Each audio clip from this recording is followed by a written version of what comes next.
Hello everyone, I am Lakshay Thakur and I'm a part of IndiGo Cadet Pilot Program.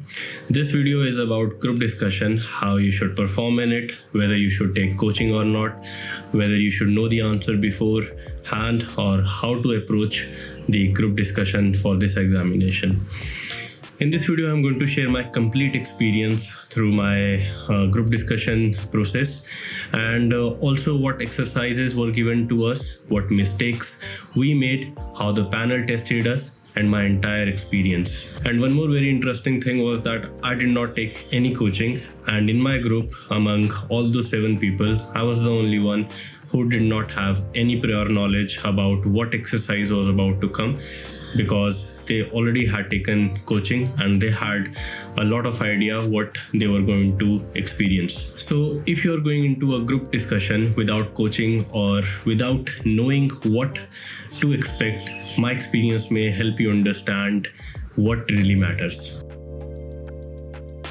So before we move further, I want you to understand why group discussion really matters in aviation.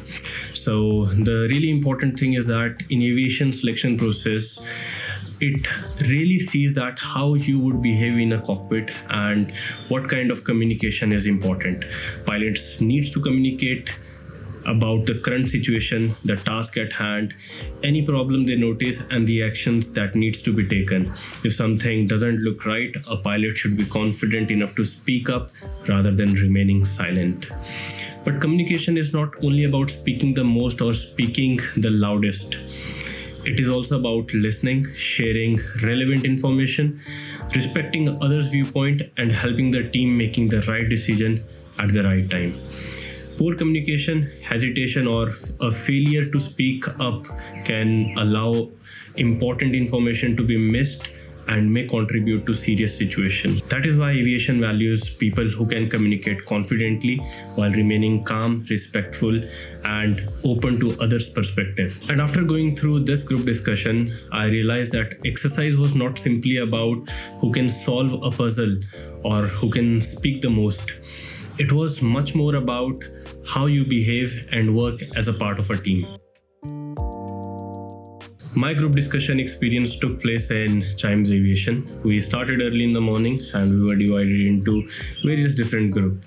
And in my group, there were a total of 7 people, in which 5 were boys and 2 were girls. And very one interesting thing was that I was the only one in that group who did not take any coaching or had any prior knowledge what exercise was about to come. Meanwhile, some of the other candidates had attended the coaching and appeared to know or recognize the type of exercise. So I naturally felt like they already had an advantage because they had already prepared for all these exercises before and they already knew what to expect.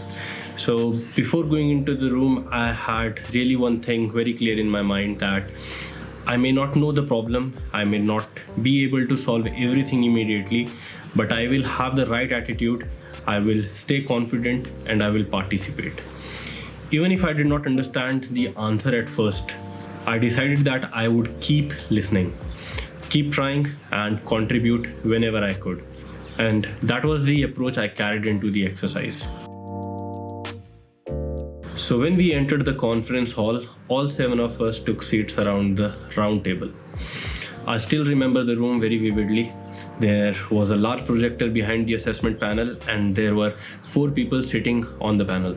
Between the panel and our group, there was a table which had few papers, some coins, and few pens. At that moment, I did not exactly know why these things were kept, but these things will play a very important role as we move further.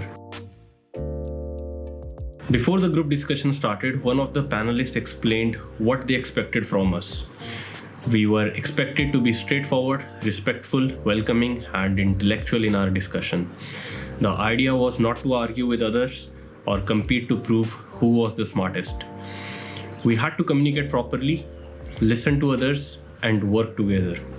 Before the actual exercise, the panel also showed us several slides on the projector related to aviation risks, accident, and serious outcomes. The atmosphere became quite serious. My personal impression was that these slides were also creating some pressure and helping the panel observe how the candidate responds to the stressful environment. Would we become nervous? Would we lose confidence? Would we become silent? Or would we remain composed and continue communicating? And that's how I interpreted that part of the experience. After that, the panel told us that the exercise is going to begin. The problem was shown us on the projector, and we were given limited opportunity and time to observe it and think about it. As far as I remember, it was a version of a classic river crossing exercise. There were 3 travelers, 3 guides on one side of the river. There was a boat that could carry maximum of 2 people, and we had to move everyone safely to the other side while following certain conditions. The challenge was not simply to move people across the river. We had to carefully decide who goes first, who comes back, who crosses next, and how do we make sure that the conditions are followed at every stage. We had a person who was keeping a tab on time, that how much time we are left with, and this really created a lot of anxiety and panic among people that we need to solve it as soon as possible, and this brought a lot of place for errors. So the panel had already provided us the paper, pen and coins, and I remembered something and noticed that before us no group has even touched those things, so we had an edge over the people, those who came before us for the group discussion. And I immediately told my all fellow friends that how about we use this thing to our advantage, and rather than imagining every condition and every possible situation, we could visualize it on the table and we could all write it down and understand, and it would help us to solve the problem much faster so every one of us can get through. This was one of the moments that I felt that even though I had not received coaching and did not know the solution, I could still contribute to noticing something practical and helping the group approach the problem differently. As we started solving the puzzle, many ideas began to circulate. Different people were suggesting different things and different sequences. Some candidates already knew the answer because they have already practiced it in their coaching classes. But for me, it was for the first time I was experiencing this puzzle. The solution was moving very quickly. One person would say who should come first, then someone would explain who should return, then another person would suggest the next move. And because everything was happening so quickly, it became difficult for me to keep track of the complete sequence. I was confused. But I did not stop participating. I kept listening. I kept writing down the moves, the idea that were being discussed. Even though the entire solution was not crystal clear to me, I was trying to understand the logic and follow the discussion. And then time became a major factor. As far as I remember, we had around 5 minutes. Near the end of the discussion, someone came up with another solution that appeared to be shorter, and then the one we have already found. At that point, our group made a mistake. We already found a correct solution, but instead of staying on it and verifying what we have achieved, we started changing our approach near the end. The new solution created more confusion and the solution became a problem. Different people began remembering different sequences. Some candidates were following the original answer while the other were thinking about the shorter answer. Before we could properly verify everything, the panel asked us to stop the discussion. Then came the part that I did not expect. I was thinking that I have already written down the solution. I could tell it to the panel whenever they asked me, but they made a very unexpected move and asked us to close our eyes and then tell us the answer.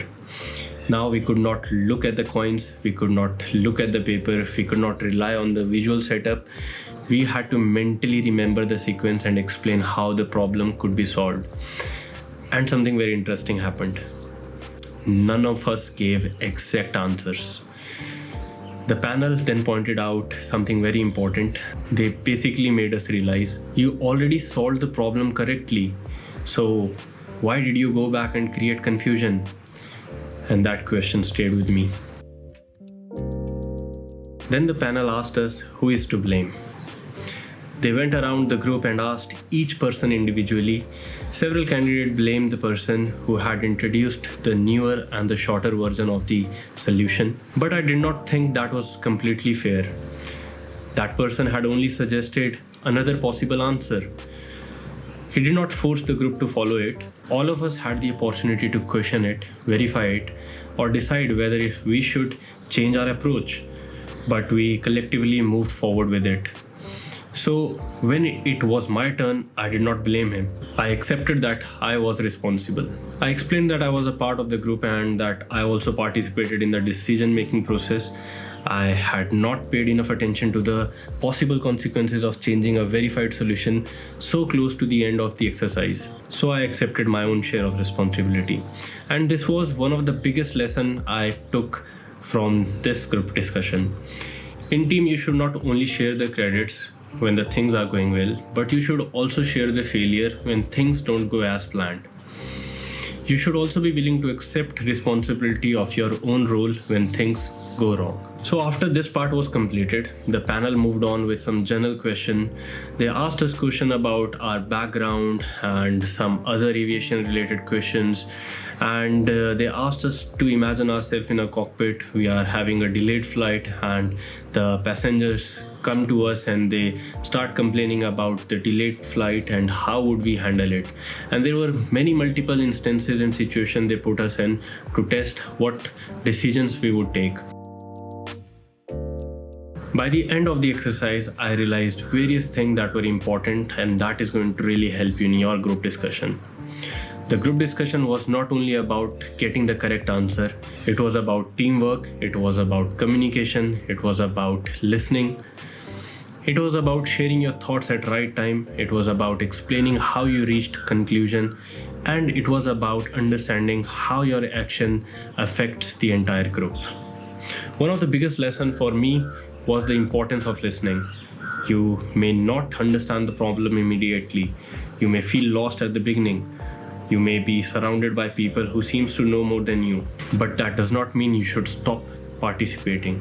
Listen carefully. Every person may provide a small piece of information. As you listen, you can gradually understand the situation, connect the ideas, and find a meaningful way to contribute. You do not have to know everything from the very first moment.